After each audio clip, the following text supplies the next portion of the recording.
ஜோதியா விளைந்தவாறு பேசடா.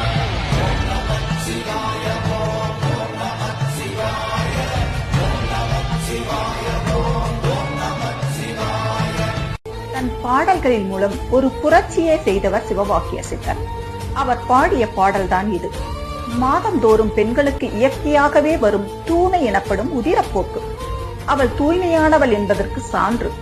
அந்த தூய்மை நின்று போனால் அவள் கருவை தாங்கி இருக்கின்றாள் என்பதே காரணம்.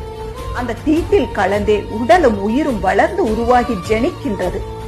நாதமும் விந்துவும் கலந்தே உயிர்கள் யாவும் உண்டானது.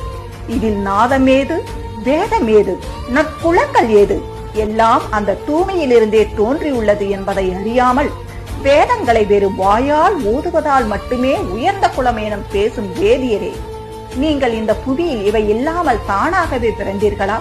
அது எப்படி என கூறுங்கள் என கேட்கின்றார் சிவவாக்கிய சித்தர். மனிதா, சிவனை பற்றிய பின் நல்லவர், கெட்டவர், சுத்தம், அசுத்தம், நன்மை, தீமை என்று எதுவும் இல்லை. இந்த பிரபஞ்சத்தில் உயிர் உள்ள உயிரற்ற அனைத்துமே சிவம் என்பதை உணர்ந்து கொள்.